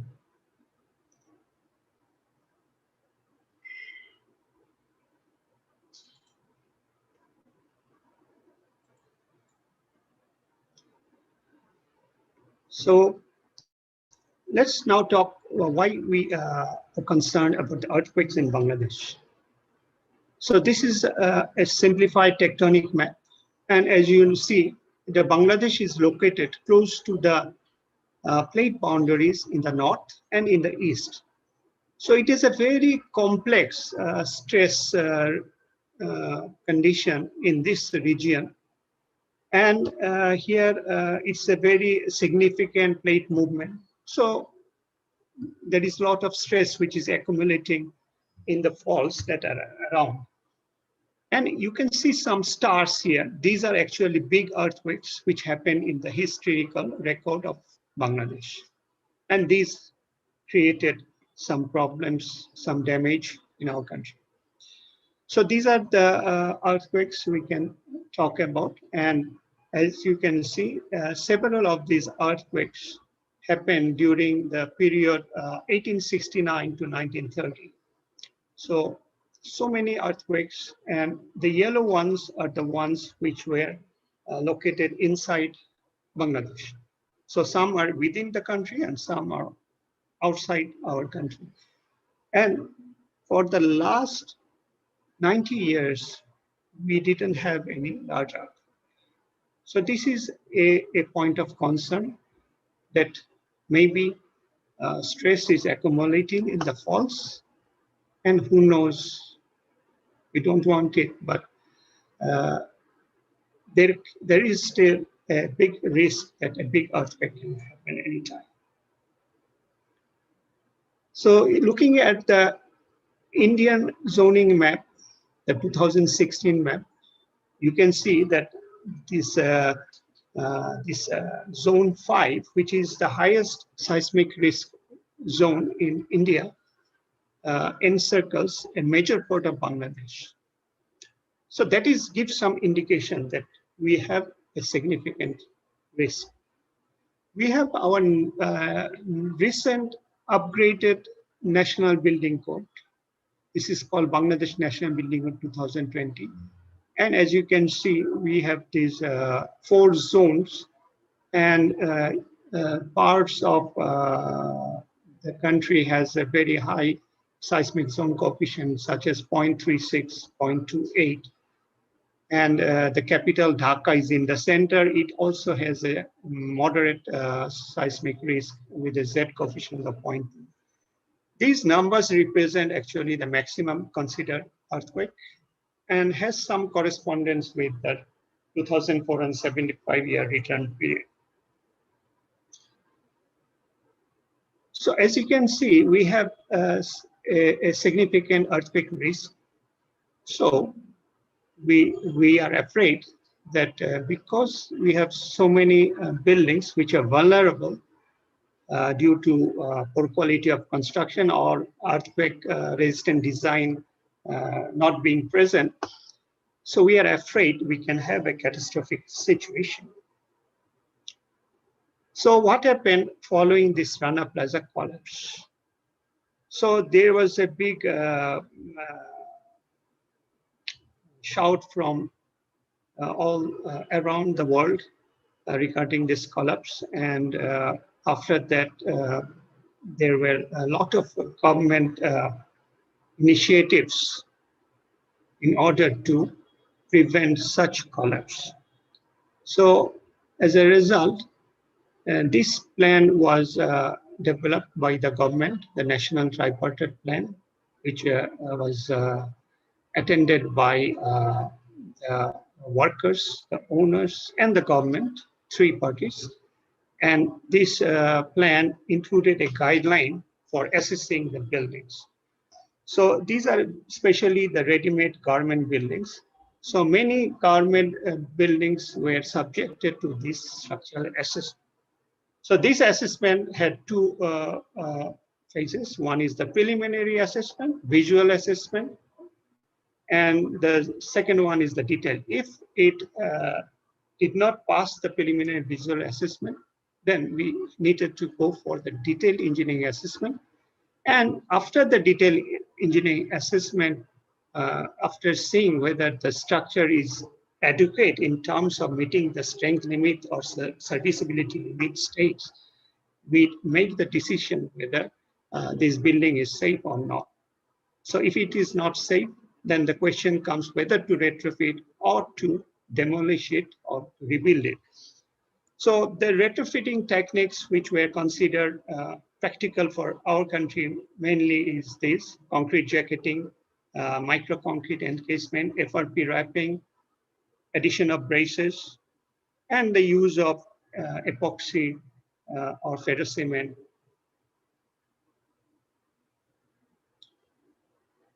So after this DEA, we need to calculate the retrofit cost ratio, which is the ratio between the cost of retrofit versus building replacement plan. So we need to put a threshold, but retrofit cost ratio itself is not enough. You need more parameters such as cost benefit ratio. There are other factors like age of the building, functionality of the building, importance of the building. So depending on that, this retrofit cost ratio will be different for different cases. So we cannot put a specific number for retrofit cost ratio. What we do in retrofitting is we can strengthen some of the structural elements, which is the column, beam column joint, wall, foundation. And as a addition of a system, we can add some frame or a new wall or a new bracing. So this is addition. We can also install special seismic protection devices such as energy dissipating devices or base isolation. And there is another point, we can take care of some mass irregularities if it is present.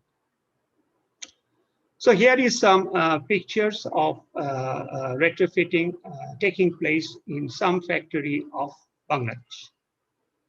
So you can see the concrete jacketing of RCC column. You can see the concrete jacketing of brick columns. So there is no concrete here. So we had to encase the brick column with concrete jacket. Here we can see the corrosion treatment of the beam bottom reinforcement. So finally, we need to add some ferrocement.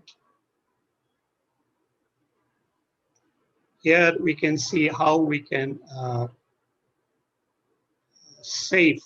protect our masonry walls using wire mesh.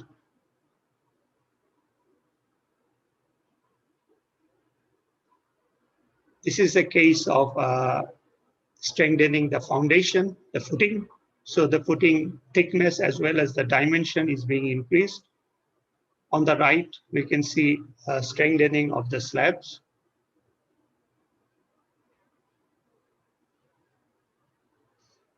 Here is a result from an experimental study done at our university. So on the right, on the left, we have a column. This is a 1/3 scale column, which was subjected to simultaneous vertical and lateral. So you can see that we have this region of damage at the base of the column, and significant spalling of the column has occurred. And you can see the hysteresis loops for this column. So after this damage, this column was repaired using microconcrete, special treatment, microconcrete, and then wrapping it with a CFRP.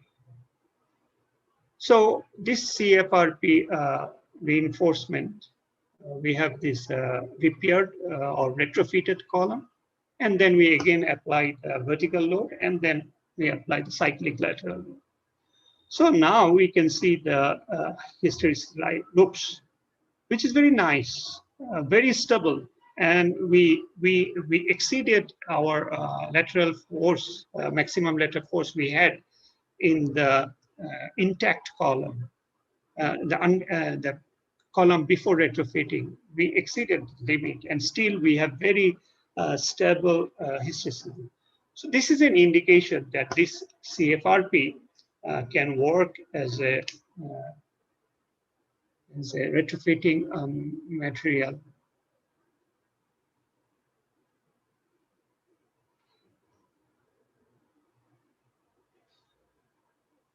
So here we now come to some retrofitting experience from Iran.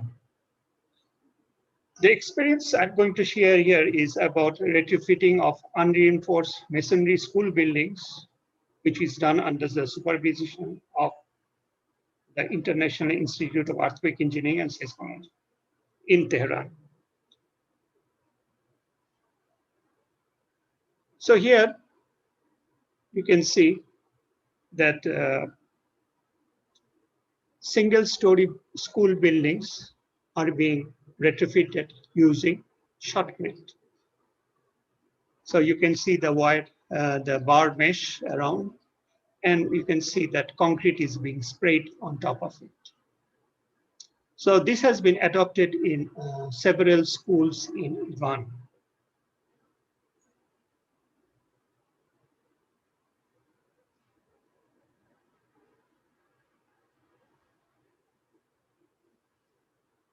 This is an example of adding shear walls. So the shear walls need to be connected to the roof. So this was also adopted in some of the schools.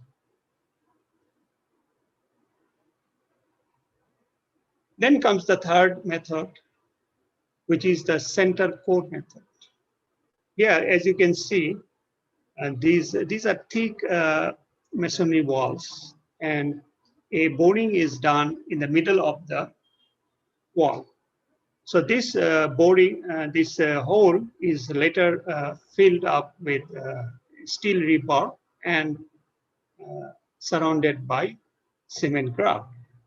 So then we have this reinforced concrete column within the masonry wall, which does the job of seismic strengthening.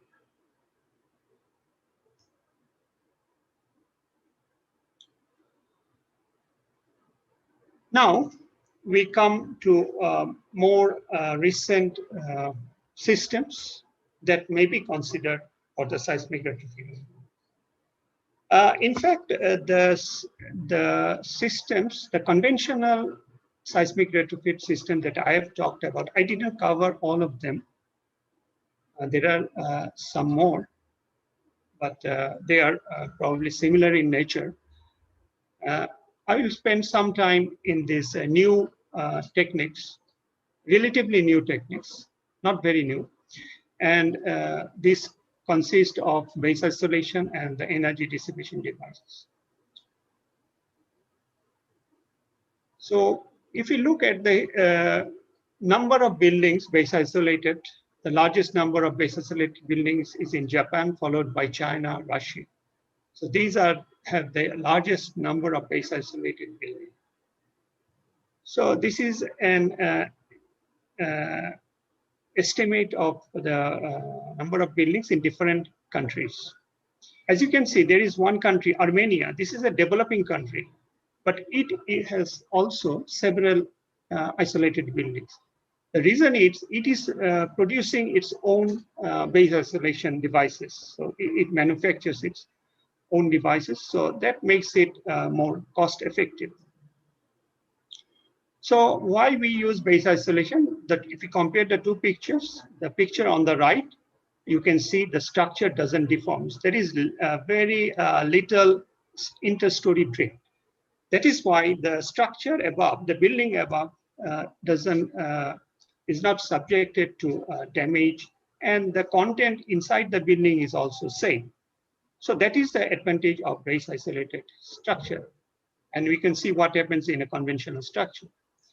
So why it happens is mainly because we increase the period, we increase the flexibility by introducing the base isolation device. Also, we increase the damping. So here are the different types of isolation bearings, and they are mainly elastomeric and sliding. Yes, how much time are you? Yeah, already exceeded. So if you could wind up maybe in another minute or so, it will be helpful. Thank you. Okay. So I will try to quickly go over the next few slides. And here is an example of a test. And as you can see here, if you compare the table, we can see that the base isolation has a big benefit in reducing the forces. So these are examples of buildings which performed very well in recent earthquakes. These are other cases which are not subjected, but these airport and historic buildings.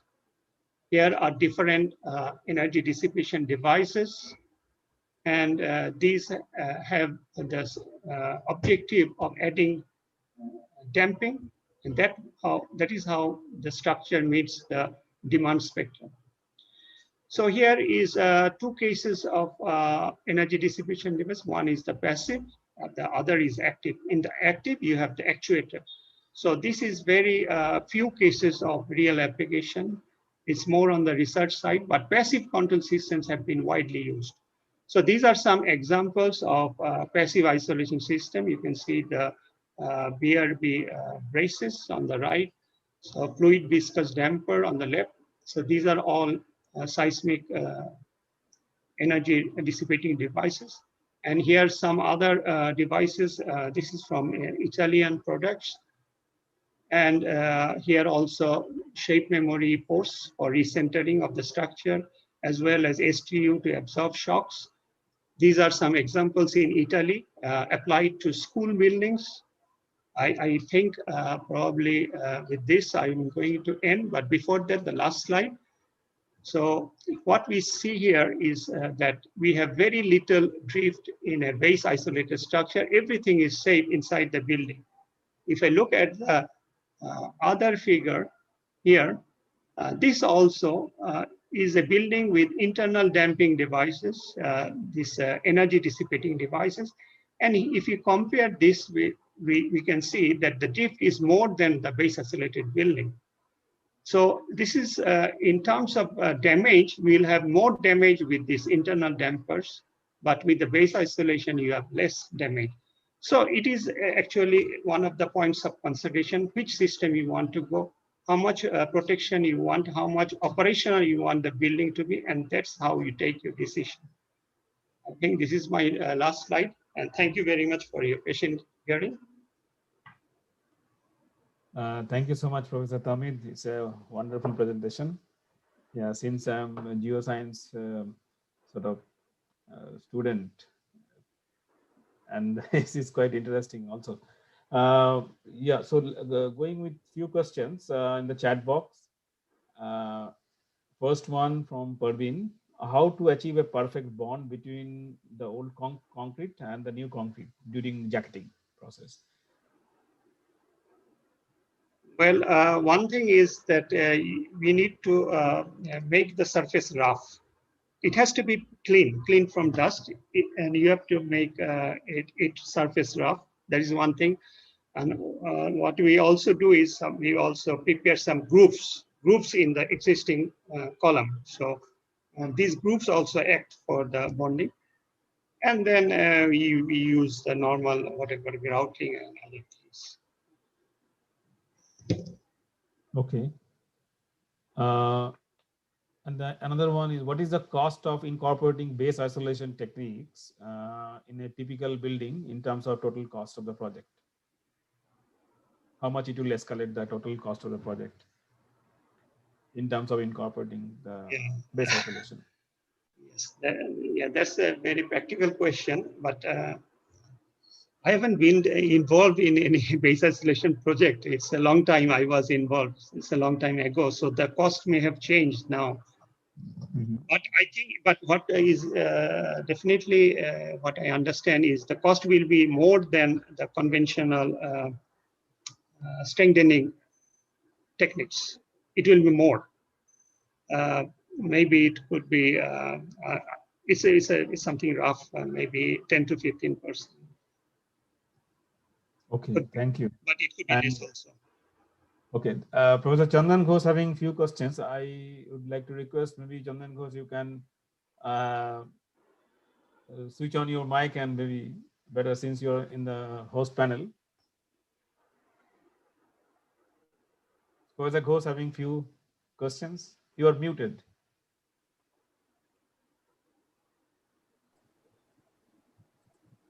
Okay. Yeah, retrofitting, in fact, there are questions are there. Of course, as far as cost is concerned, what we have experienced over there in one building that we have made in Noida, that by providing base isolation device, that we could make 1 story extra.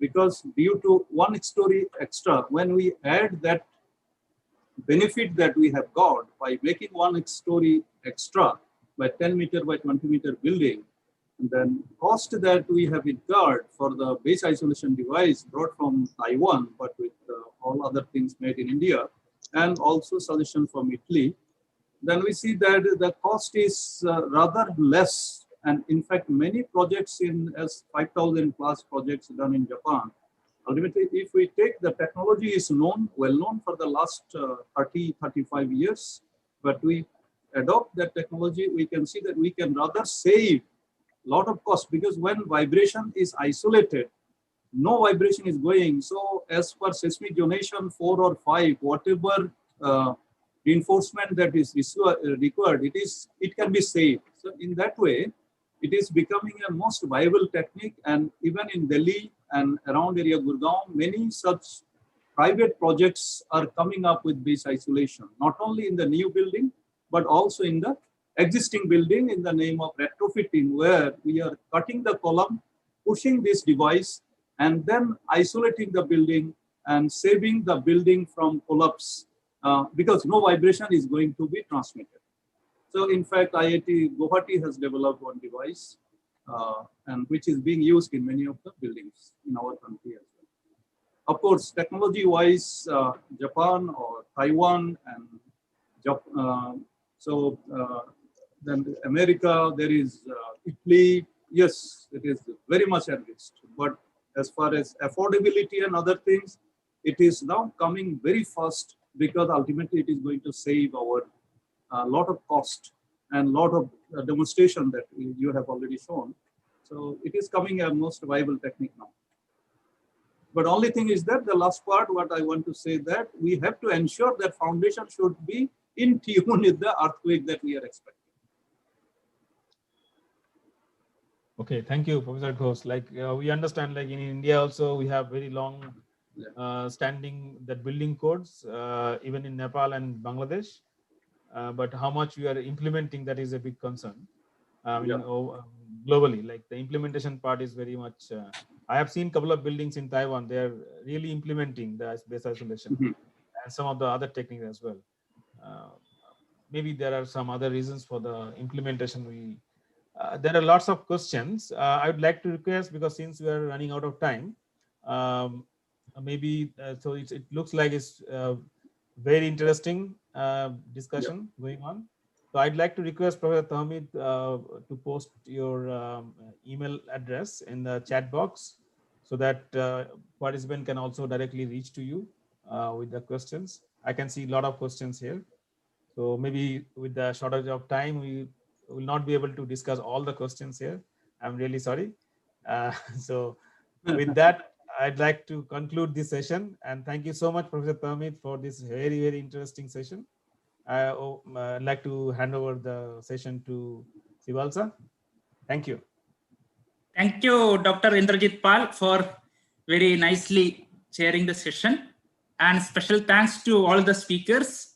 So we had speakers from different continents, in fact, and different age groups. I think Isabella was the youngest in the among 40 keynote speakers. I think Isabella. We have to because yesterday. Yes. Because for this conference we have kept 50% slot open. If anybody is interested, so she sent her abstract. So we found the committee found it very valuable. So I think the audience will also appreciate that we have given opportunity to young speakers also. And we have Professor Tahmid, like who is a very experienced, decades of experience they have. So we have and mid-career researchers like Dr. David and Dr. Pablo. So thanks to all the speakers for the very excellent and interesting presentations. And thanks to Dr. Pal for chairing the session. And again, thanks to all the participants for your patient listening. I can see still 260 participants are there. So it is something very, we are very excited to see such active participation in all the sessions. So special thanks to all the participants. So let me just share today evening session. So today evening we have Keynote session 8. It will be chaired by Dr. Raju Sarkar, and we have speakers, Professor M.L. Kansal, who is the Vice President of Indian Water Resource Society and also a chair professor at IIT Roorkee. Then Dr. S. Neelamani, he is a senior research scientist at Kuwait Institute of Research in Kuwait, and Dr. Alessandro Fassetti from University of Pittsburgh, and Dr. Pennan Chinnasamy from IIT Bombay.